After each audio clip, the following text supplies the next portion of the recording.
Okay, so the Eagles' Week 1 opener in Brazil is just under a week away, but even with all the excitement, multiple players including A.J. Brown and C.J. Gardner-Johnson have expressed a little bit of concern about the players' safety amidst multiple different issues going on in Brazil right now, but are these concerns valid or is everything being overblown? Meanwhile, Eagles tight end Dallas Goedert is once again plagued by the injury bug, and it seems like there's a chance that he could be in danger of missing the Eagles' Week 1 game. Plus, Jalen Carter looks poised to have a breakout season with a video of him bullying the league's best left tackle serving as a reminder, but why is it going to be crucial for the players around Carter on the defensive line to step up? Well, we're going to talk about that and all the other latest Eagles news starting right now. Hey everybody, welcome to the Philly Fan 21 channel. If you're new, I'm Evan and I cover all things Philadelphia Eagles. And we're at the point where I'm just so ready for Eagles football to be back. I mean, training camp is over, the preseason's over, and now I'm just ready for some meaningful football games. And we are only 6 days away from it, as soon enough the Birds will travel down to Sao Paulo, Brazil to take on the Packers. Now, yesterday it was revealed that the Eagles would be debuting a new jersey combo in this game, as they'll be wearing their white jerseys along with their black pants and black helmets, which I think is a pretty awesome combo.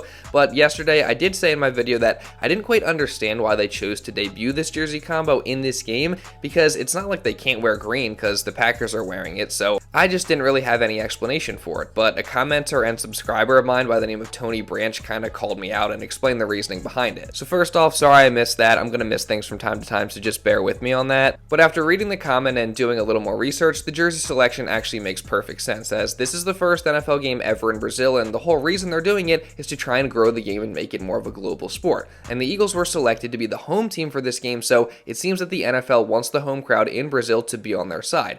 And what better way to do that than by having the Eagles wear the same colors, being black and white, that the home soccer team Corinthians wears, while also having the Packers wear green, which is the color of the Corinthians' biggest rivals. So that at least explains the logic behind it all, and hopefully it works out and it'll be a largely pro-Eagles crowd in Brazil to open the new season. But honestly, I mean, that shouldn't even be close to the NFL's biggest concern when it comes to this game right now, because there's some stuff going on in Brazil at this moment that has C.J. Gardner-Johnson wondering if it's even safe to play there. I mean, first off, you got to think about the wildfires going on right now, as it's led to poor air quality, which could possibly compromise the player's safety, with an article from Marca stating, quote, "According to reports, over 30 cities nearby have been affected by the wildfires, leading to a significant drop in air quality. The situation has been described as very unhealthy by Brazilia's Environmental Institute. This has raised serious concerns about the safety of the players, as inhaling the polluted air could pose a major risk to their health." And then on top of that, it was also reported by other sources that, quote, "Local health services reported a spike in cases of rhinitis, asthma attacks, pneumonia, and conjunctivitis."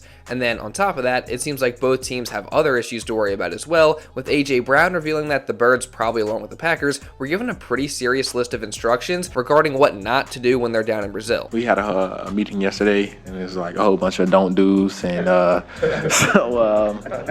just trying to go down there, win a football game, and come back home. That's the best way I can put it. What were you told not to do? A lot, honestly. Things that we would normally do here, even simple as just walking down the street with your phone in your hand and stuff like that, like, which is kind of crazy. So. Now look, all this stuff definitely doesn't sound great, and it also definitely doesn't make you feel super confident that the Birds and Packers going down to Brazil to play their Week 1 game is the safest thing in the world. However, there is a solid chance that these concerns are being blown out of proportion due to the grabby media headlines and us people up in the States not quite knowing the ins and outs of the situation going on down in Brazil. And I gotta shout out another great Eagles creator, Thomas Mott, who covered this topic yesterday, and a commenter on his show by the name of Bruno Costa 4749, who tried to reassure us Americans about the situation, including the speculation about the color green, saying, quote, "As a Brazilian, I have to defend my country and say that we do not hate green down here. It's just a silly soccer rivalry, and there is literally nothing to worry about.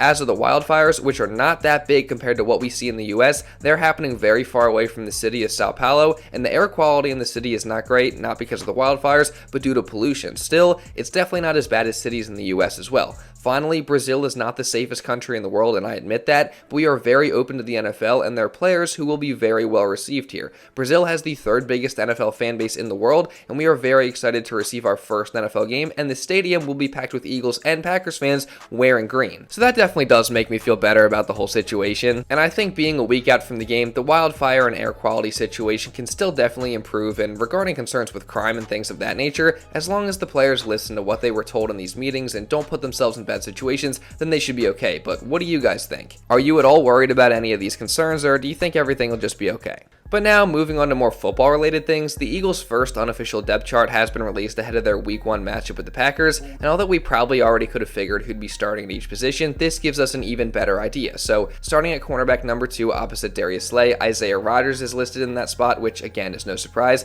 and they also have Quinyon Mitchell listed as the starting nickel cornerback, which again is no shock. But then at linebacker, things get kinda interesting, and don't worry, we're gonna get into that and so much more in just a minute, but real quick, I do want to say, if you are enjoying this video and don't want to miss any more Eagles content or coverage like this coming in the future throughout this entire season, then make sure you guys subscribe and also really importantly turn on notifications so you're notified instantly when one of these videos is uploaded. I think that's a win-win for the both of us because not only do I get more people consistently watching these videos, but you don't miss any other Eagles content or coverage just like this coming throughout the entire season. So again, subscribe, turn on notifications, and also drop a like. Let's see if we can hit 800 likes on today's video. And now with that being said, let's get back into the video. So getting back to the depth chart and the linebacker position specifically, it very interestingly has Zach Bond starting, but it also has written Devin White / Nakobe Dean listed at the other spot. So I know this is obviously an unofficial depth chart, and just because this is the way it's listed doesn't mean this is the way things are going to be, but it will definitely be interesting to watch the whole Nakobe Dean situation to see if they do decide to rotate him in with the other 2 starting linebackers, which is something that defensive coordinator Vic Fangio said that he's not opposed to doing. Are you open to a rotation? Yeah, we're open to that. I do think you're better off with, a set group because sometimes it's hard to get guys in and out. You don't want to have to sub to do stuff. But either way, I've done it both ways. Again, it'll definitely be interesting to see how this whole situation at the linebacker position plays out, and if Nakobe Dean sees significant snaps on defense or not. I mean, you think he would have to just with the way he looked at camp, but again, I guess we'll see. But then, moving on, the Eagles also very unsurprisingly have Jahan Dotson listed as the starting wide receiver 3, which again, we all expected, but the real news here is that he's listed as number 83 rather than the 87 he's had since he got here, and I do personally think that 83 is a better number, so I'm glad he was able to make that switch. But something I'm not glad to see is that when you look at ESPN's unofficial depth chart, which to be fair is going to be even less reliable than the Eagles' unofficial one, but they have tight end Dallas Goedert currently listed as questionable. Now, this doesn't mean anything as we won't know what Goedert's injury status is for the Packers game until the Eagles put out their first injury report sometime probably in the coming week, but it isn't exactly comforting to know that Goedert is again dealing with an injury that could possibly hold him out of a game, as sometime towards the end of training camp, Goedert suffered an oblique injury, which we really don't know how it happened, but he has been out of practice ever since, including missing the team's past couple of practices from this past week.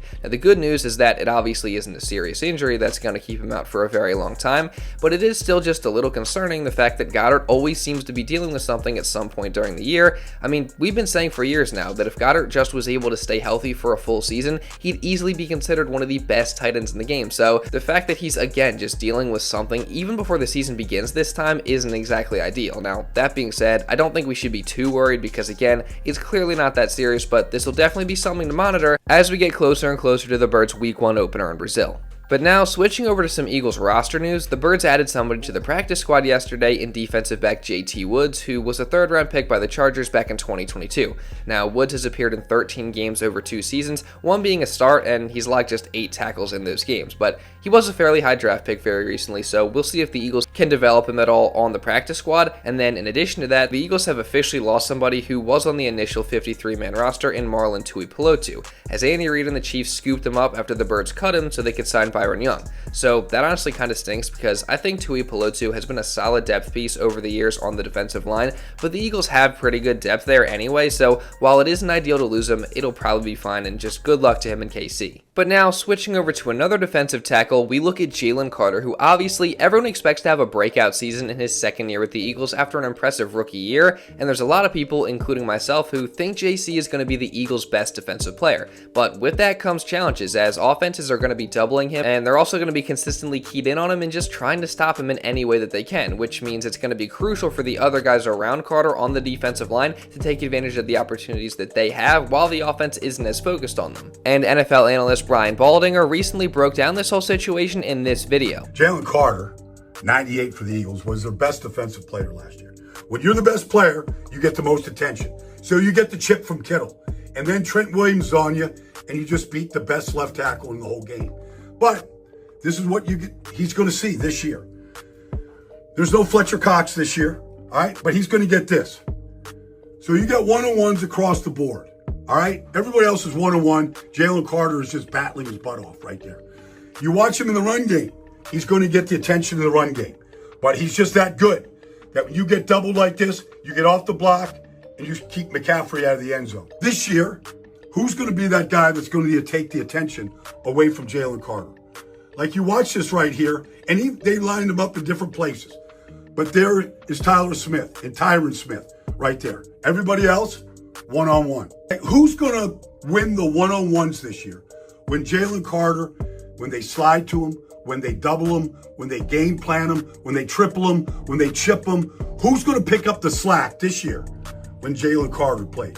Like, that guy is a monster, but he needs help. So first off, shout out to Baldy for doing these breakdowns like this, and he does make a good point. I mean, the Eagles' other D linemen are gonna have to win their one-on-one opportunities with Carter taking up doubles, and if they don't, then the Eagles' pass rush could have a real problem. I mean, they obviously don't have Hassan Reddick or Fletcher Cox anymore, which makes things harder, and personally, I think it's just gonna have to be a joint effort from everyone. I mean, the young defensive tackles are definitely gonna have to develop more and step up, but I honestly think the key will end up being the two edge rushers, Bryce Huff and Josh Sweat. I mean, if they can consistently win their one-on-ones and have big seasons respectively, then the Eagles pass rush should be dominant, but if they struggle, then I think the whole D-line could struggle even with the dominance of Carter. So we'll see what happens, but I also don't want to blow past that first clip. I mean, this is a rookie Jalen Carter that just absolutely bullied the best left tackle in the game in Trent Williams, which is just so insane, and it just makes you think of how good Carter can be, not just this year, as he's definitely going to be improved, but also moving forward. So overall, I just cannot wait to watch him. But all that being said, the Eagles obviously again have their first game in just under a week, and not only am I going to be covering everything from that, but I'm also just going to be covering all the Eagles news from this entire season. So if you guys don't want to miss any of that, make sure you subscribe, and also really